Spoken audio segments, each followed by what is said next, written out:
Abra sua Bíblia, por gentileza, na segunda carta de Paulo aos Coríntios, no capítulo 3. Eu quero ler os versículos 7 e 8, mas seria bom que você deixasse aberto esse texto, porque daqui a pouco eu vou ler outros versículos do capítulo. Mas os versos 7 e 8 serão aqui o nosso ponto de partida. E eles dizem o seguinte: e se o ministério da morte, gravado com letras em pedras, se revestiu de glória a ponto de os filhos de Israel não poderem fixar os olhos na face de Moisés, por causa da glória do seu rosto, ainda que fosse uma glória que estava desaparecendo, como não será de maior glória o ministério do Espírito? Eu vou repetir a pergunta do verso 8. Como não será de maior glória o ministério do Espírito? Com a expressão ministério, essa palavra no grego, diaconia, fala de serviço, fala de trabalho, fala de missão, fala da obra que o Espírito Santo tem. Mas é interessante observar a maneira como o apóstolo Paulo constrói a ideia que ele vai apresentar aqui. No verso 6, que nós não lemos, ele diz que Deus nos capacitou para sermos ministros de uma nova aliança. Ele diz assim, não da letra, mas do Espírito. Porque a letra mata, mas o Espírito vivifica. Hebreus capítulo 7, verso 19 diz o seguinte: pois a lei nunca aperfeiçoou coisa alguma. Não só não aperfeiçoou ninguém, como não aperfeiçoou nada, coisa nenhuma. Hebreus capítulo 9, verso 9, se referindo também aos ritos cerimoniais da lei, a Bíblia diz que eram ineficazes para aperfeiçoar aquele que presta culto. Então, a lei, ela funcionou como uma espécie de diagnóstico, mas imagina um raio-x que o ortopedista pediu. Ele revela o problema, seu camarada quebrou ou não o braço. Mas é só um diagnóstico. Não é a implementação do processo de cura, de colocar no lugar, de imobilizar. A lei só tinha o papel do diagnóstico. O homem é pecador e não resolve o seu problema, mas não transformava. Quem traria transformação era a finalização do processo da obra de Deus em Cristo, que seria viabilizada no tempo da graça, a nova aliança em que vivemos, que é chamada de o ministério do Espírito. Aqui nós temos transformação. Mas não é uma transformação qualquer. Nós precisamos entender que isso é o cerne do evangelho que cremos e pregamos. Que o homem não apenas seja transformado, mas seja transformado progressivamente no quê? Na imagem do Senhor. Romanos capítulo 8, verso 29. Diz que aos que dantes conheceu, Deus também os predestinou, ou seja, destinou de antemão. Para quê? A fim de que sejam conformes à imagem de seu Filho Jesus. Esse é o plano que Deus tem para cada um de nós. 1 de João 2,6 diz: quem diz estar nele, deve andar como ele também andou. 1 de Pedro 2,21 diz: ele nos deixou exemplo para que a gente siga nas suas pegadas. Em 1 Coríntios, no capítulo 11, no verso 1, Paulo diz: sejam meus imitadores, como eu sou de Cristo. Ele segue sendo o padrão, a referência. Filipenses 2,5, tende em vós o mesmo sentimento que houve também em Cristo Jesus. Efésios 4,13, até que todos cheguemos à estatura do varão perfeito, Cristo Jesus. 1 Coríntios 15, verso 49, Paulo diz: assim como trouxemos a imagem do terreno, do homem terreno, uma referência ao primeiro Adão, assim também traremos a imagem do homem celestial. Todo o evangelho aponta numa direção. Qual é o grande projeto do Deus que nos elegeu nele, antes da fundação do mundo, para sermos santos e irrepreensíveis, nos transformar na imagem de Jesus? E quem é o responsável por nos levar a esse lugar? O Espírito Santo. Então, se o cerne do projeto de Deus é a transformação na imagem de Jesus, e é o Espírito Santo que viabiliza isso, a pergunta é: como não dar valor e importância ao ministério do Espírito? Mas a transformação na imagem do Senhor é o produto final, é o alvo a ser alcançado. Para chegar lá existe um processo que envolve várias etapas, e elas começam quando eu e você ainda éramos ímpios, antes da conversão. Quais são as primeiras coisas que alguém precisa para vivenciar a conversão e o novo nascimento? É só olhar para a pregação de Jesus em Marcos 1,15. Arrependei-vos e crede no Evangelho. Tudo começa com arrependimento e fé. É responsabilidade do homem tanto se arrepender como crer. Tanto que Jesus prega usando o imperativo: arrependei-vos e crede. Então, o homem é responsável pelo arrependimento e pela fé. Isso não significa que Deus o deixou sozinho e que ele não ofereça recursos que colaborem no processo. Então nós nascemos de novo, está tudo pronto e resolvido? Não, agora tem todo um processo transformador que nos leva a se tornar cada vez mais parecidos com Jesus. O nome que damos a isso, usando a nomenclatura bíblica, é santificação. E para isso, eu e você ainda precisamos do Espírito Santo. Gálatas capítulo 5, de 16 a 18 diz: digo, porém, o seguinte: vivam no Espírito. Outras traduções dizem: andem no Espírito. E vocês jamais satisfarão os desejos da carne. Porque a carne luta contra o Espírito luta contra a carne. Porque são opostos entre si, para que vocês não façam o que querem. Mas, se são guiados pelo Espírito, vocês não estão debaixo da lei, presos e confinados naquele lugar onde não existe transformação. Então ele não apenas trabalha o arrependimento e a fé, nos leva à conversão, ao novo nascimento, mas ele trabalha todo o processo de santificação e de vitória sobre o pecado e sobre a carne, enquanto seguimos em direção ao alvo, que é sermos cada vez mais parecidos com Jesus. Mas enquanto ainda estamos sendo transformados, o Deus que não esperou que nenhum de nós ficasse primeiro perfeito para nos usar depois, Ele pede que a nossa salvação, que estamos vivenciando e desenvolvendo, que ela seja compartilhada, que ela seja transbordada. E Ele conta conosco para que a sua mensagem seja pregada, para que outros sejam alcançados, incluídos no reino de Deus. Mas para que a gente possa servi-lo, nós também precisamos da ação do Espírito Santo. E é num momento como esse que temos que lembrar da declaração de Jesus em Atos 1:8. Recebereis poder ao descer sobre vós o Espírito Santo. E vocês serão minhas testemunhas, tanto em Jerusalém, como em Judeia, Samaria e até os confins da terra. Jesus está dizendo, até para me servir, para trabalhar para mim, vocês precisam do Espírito Santo. Então a pergunta não é se a obra do Espírito Santo é importante. Ela na verdade é vital, ela é essencial. A pergunta é, podemos alguma coisa sem Ele? E a resposta é não. E nós precisamos entender o nível de importância dessa obra. Porque em todos os seus processos ela nos guia para o cerne, para o foco da nova aliança, que é viver transformação. Além disso, a segunda coisa que eu quero destacar para que a gente reconheça a importância do ministério do Espírito, é que uma experiência com o Espírito Santo, nunca foi, nem no ensino de Jesus, nem dos apóstolos, nunca foi opcional. E a sensação que eu tinha numa leitura que era emocional, é que o Espírito Santo era uma espécie de step. O que eu quero dizer com step? Jesus está dizendo, gente, eu vou sumir um tempo. Porque se você olhar o contexto, João 14, Jesus diz, eu vou preparar-vos lugar. E depois que eu fui preparar lugar, eu volto buscar vocês. Então o que ele está anunciando? Eu vou me ausentar um tempo. No verso 18, que é depois do texto que eu acabei de ler, Jesus vai dizer assim, não vos deixarei órfãos. Então ele está dizendo, não é abandono, é temporário. Ele diz, na minha ausência eu já pedi ao Pai um outro Consolador. Então alguém vem segurar a onda. E ele está se referindo ao Espírito Santo.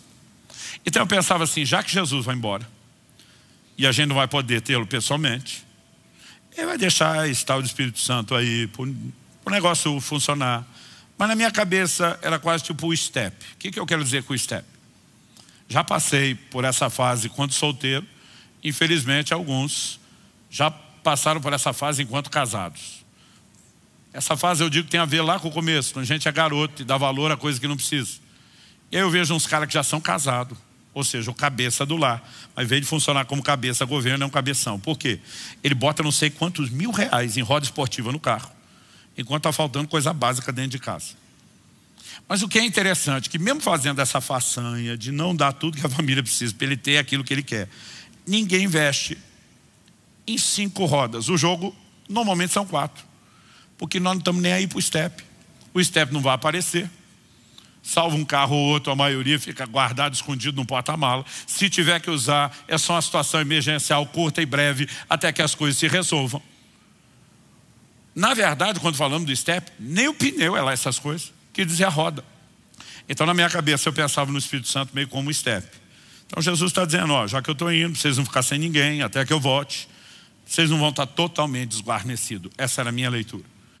O Espírito Santo fala com ele, vai com eles, nada duvidando, e ele vai. Mas ele nunca teria ido se não fosse a visão e um comando claro. Porque a cabeça de Pedro ainda funcionava nos termos da lei de Moisés, que proibia o judeu ter contato com o gentil. Mas Jesus mandou eles serem testemunhas para os confins da terra. Como é que eles não iam ter contato? Mas eles ainda não estão entendendo a inclusão dos gentios. Então ele chega e fala, olha, para mim nem é permitido estar aqui, mas já que Deus mandou, eu resolvo o problema depois. E Pedro começa a pregar sobre Jesus. E o Espírito Santo caiu sobre todo mundo. Pensa na mensagem que não terminou, que não deu tempo de fazer apelo. E a Bíblia diz que os judeus que foram com Pedro, o time da circuncisão, eles ficaram maravilhados. Porque a Bíblia diz, os ouviam falar em línguas e magnificar a Deus. E qual foi a reação de Pedro? Vamos batizar todo mundo na água. A notícia chegou em Jerusalém antes de Pedro voltar. Quando Pedro volta, depois da notícia ter chegado, já estava lá o time dos fariseus, esperando ele, os convertidos. Você entrou em casa de gentios, você comeu com eles. Pedro diz, gente, deixa eu explicar. Antes de eu fazer o que vocês estão certo e ouvir o que eu fiz, eu estava orando, Deus me deu uma visão. E ele falou isso. Depois o Espírito Santo falou comigo, alguns homens vieram buscá-lo, vá com eles, nada duvidando.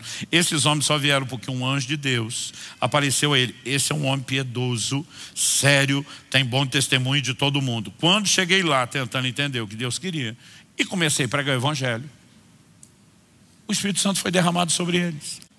Imagina que Paulo e Barnabé, com algumas pessoas os acompanharam. Eles chegam numa cidade, pregam o Evangelho, agregam o primeiro número de convertidos, dão gás, fortalece aquela turma, fica um pouco tempo. E daqui a pouco eles dizem para essa turma, galera, segura a onda aí, que nós vamos para outra cidade pregar o Evangelho. E deixava aquele grupo para trás. Chegavam na outra cidade, pregavam o Evangelho, ganhavam vários, começavam a discipular, davam o básico para eles, falavam a mesma coisa, segura a onda aí, que nós vamos pregar em outra cidade. Na outra cidade faziam a mesma coisa, ganhava a turma, davam um gás inicial, ficava um pouco tempo. Dizia, gente, partiu, próxima cidade, pregar o Evangelho. Eles iam para outra cidade. O que, depois de Atos 13 e 14, de toda uma jornada de várias cidades, o que eles resolveram fazer é, agora vamos voltar em todas as cidades por onde nós passamos e vamos fortalecer a alma dos discípulos. E Atos 14, 23 diz assim, e promovendo-lhes em cada igreja a eleição de presbíteros, depois de orar com jejuns, os encomendaram ao Senhor em quem haviam crido. Os presbíteros são apresentados na Escritura como os responsáveis pelo governo da igreja local. Nós estamos falando de liderança. Não só o pastoreamento, mas estamos falando de governo. Essas assembleias eram devidamente presididas. Isso significa que se eles vão estabelecer na volta, é porque quando saíram, não tinha líder, não tinha pastor. Quem que deixa um bando de novo convertido sem líder? Sem ninguém para pregar ou para ensinar? Agora, pior do que não ter pastor, eles não tinham Bíblia. O Novo Testamento ainda não tinha sido escrito.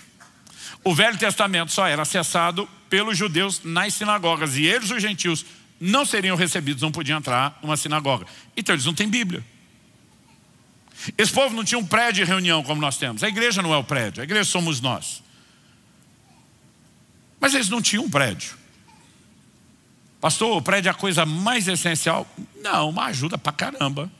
Pode não ser a mais vital, mas é bem importante, senão a gente não veria as igrejas depois se organizando e dando tudo isso, um local para reunião, líderes, e até a própria Bíblia seria providenciada. Agora, como é que eles largam esse povo sem Bíblia, sem líder, sem prédio, vão embora, sem preocupar se essa turma vai desviar? Hoje em dia nós damos prédio, nós damos Bíblia, nós damos pastor e o povo desvia. Você imagina sem. E aí você vai entender por que eles trabalhavam com a obra do Espírito Santo dessa forma. 1 de João 2,20, vós tendes a unção do santo e tendes conhecimento. 1 de João 2,27, ele continua e diz, porque a unção do santo que está em vós e é verdadeira, ela põe vocês num lugar diferenciado e diz, não tendes necessidade de que ninguém vos ensine coisa alguma, porque a unção do santo que está em vós e é verdadeira, ela vos ensina todas as coisas. Jesus tinha dito, ele vos guiará a toda a verdade.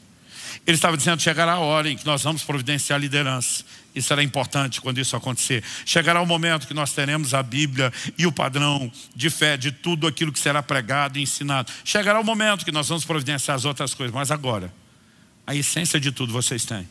Se deixem ser governados e liderados pelo Espírito Santo.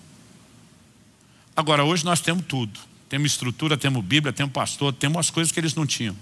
E não conseguimos produzir nem de longe o impacto que eles produziam. Porque nós tratamos como opcional o que para eles era essencial. Dá para entender a diferença? Aliás, é impressionante como a oração está por trás dessas manifestações.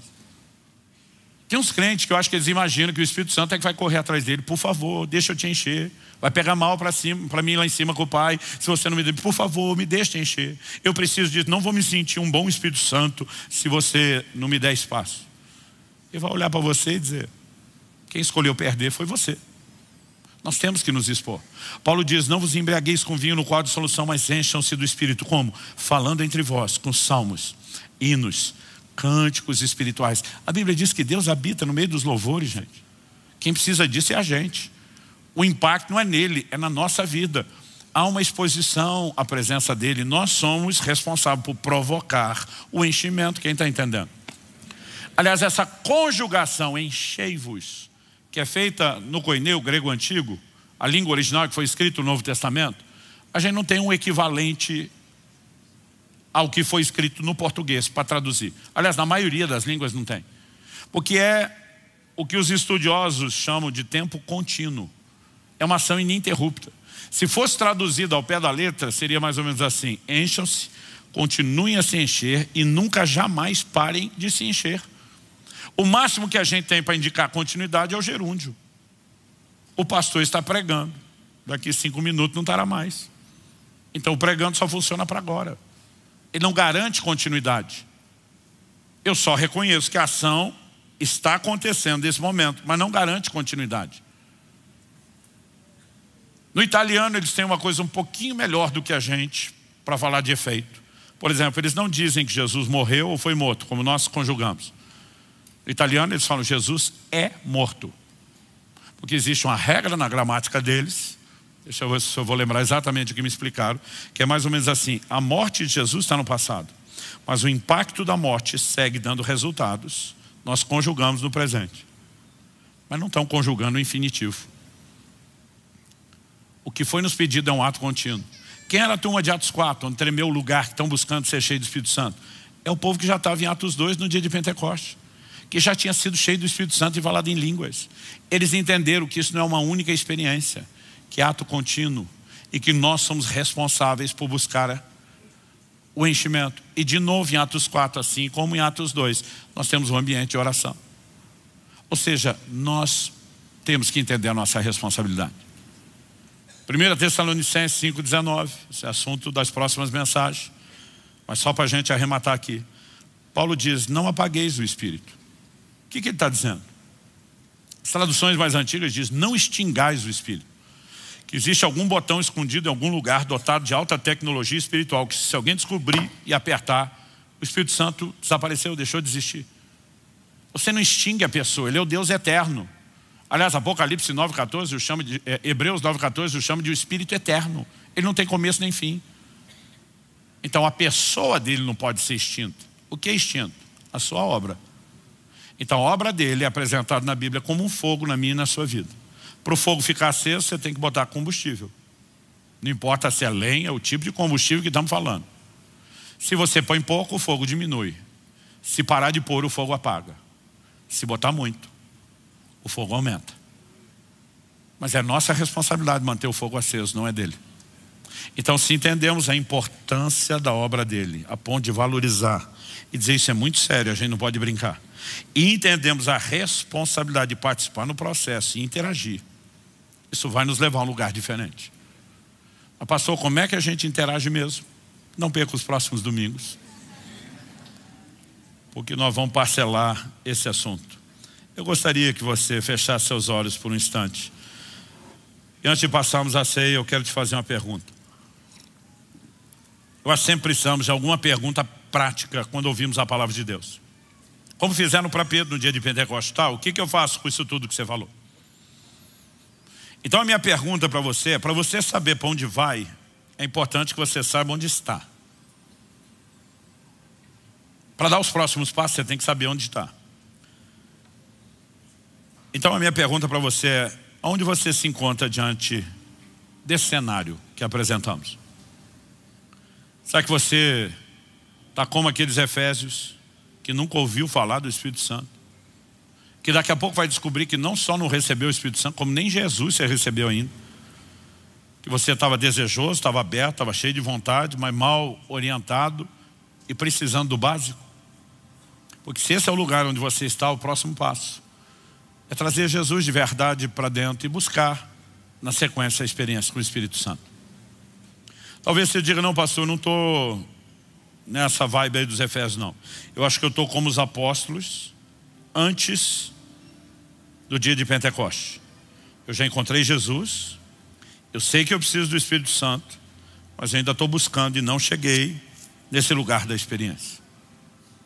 Então, sabendo onde você está, você sabe que o foco agora a ser resolvido é a experiência com o Espírito Santo. Pastor, eu acho que eu estou melhorzinho. Eu acho que eu não estou no lugar dos Efésios nem dos apóstolos antes de Pentecostes. Eu estou naquele momento dos apóstolos depois de Pentecostes, precisando orar para voltar a ser cheio. Porque eu não mantive o fogo aqui tão alto como deveria. Sabendo onde você está, você sabe para onde precisa ir. Pastor, eu vou falar para o senhor, eu estou que nem os apóstolos depois que tremeu o lugar que estavam reunidos. Eu estou meio no ato contínuo, sendo cheio do Espírito Santo. O que é que eu preciso? Entender como entrar nas águas profundas. Nós vamos falar disso nos próximos domingos. Mas sempre há um lugar para que a gente avance. E para que você entenda para onde vai, você precisa reconhecer aonde está. Alguns dias atrás, uma semana e pouquinho atrás, estava no final de um desses períodos de jejum. Eu tive uma experiência singular. Eu estava assim, tragado de sono na madrugada. Eu tinha feito o que eu não gosto, tomei muita água antes de ir para a cama. E acabei acordando no meio da noite, precisando ir para o banheiro. Eu fiquei até com raiva de ter bebido água, porque eu não queria. O sono estava profundo, estava gostoso. Eu lembro que eu voltei do banheiro para a cama, preocupado de dormir em pé. E tão grogue de sono que eu estava. Eu pensei, será que tem algum perigo de eu dormir em pé, de eu cair aqui? Sério que eu pensei nisso. Porque eu estava assim, eu pensei, encostar a cabeça no travesseiro de volta, não dá 3 segundos, já apaguei, fui para Nárnia. Enquanto eu pensei isso tudo e me acomodei, encostei a cabeça no travesseiro, uma voz suave, parecia um pensamento, um sentimento, sussurrou dentro de mim: por que você não ora um pouquinho? Eu não tenho problema de orar madrugada, estudar a Bíblia de madrugada. Quando eu não durmo, vira madrugada, é ótimo. Mas depois que eu dormi é tão difícil para mim. Então eu sabia que não era minha carne querendo orar. Eu sabia que o diabo não teria nenhum interesse para me chamar para oração. Não tinha dificuldade de discernir que aquilo era um convite. Mas a minha carne pensava agora, como quem diz, não dá para orar depois. Ao mesmo tempo algo dizia dentro de mim, com um convite desse, você vai preferir dormir. Eu falei, vou orar um pouco. E quando eu comecei a orar,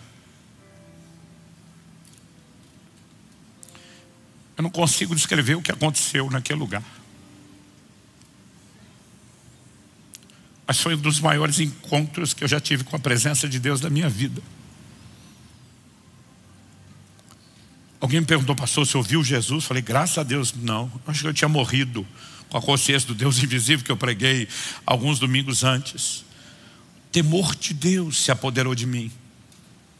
Era um misto de vontade de rir, de chorar, de orar na minha própria língua, de orar no que Paulo fala da língua dos anjos, de permanecer em silêncio, de falar, de ouvir, é indescritível.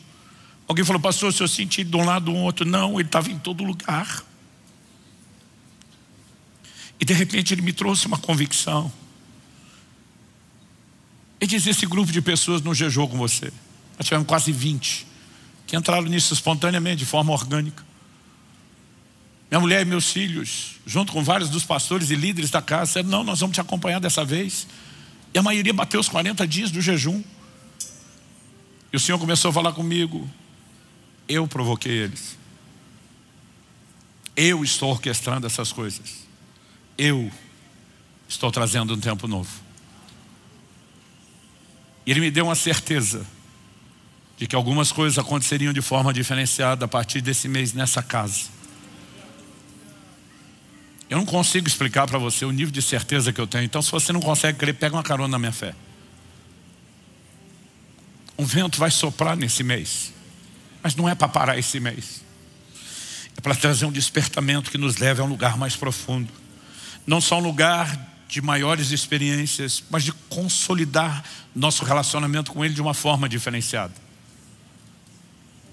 Eu quero não apenas dizer para você o que eu estou crendo, eu quero te dizer o que o Altíssimo me comunicou, que foi determinado pelos céus. Sua única decisão é se você aproveita ou não.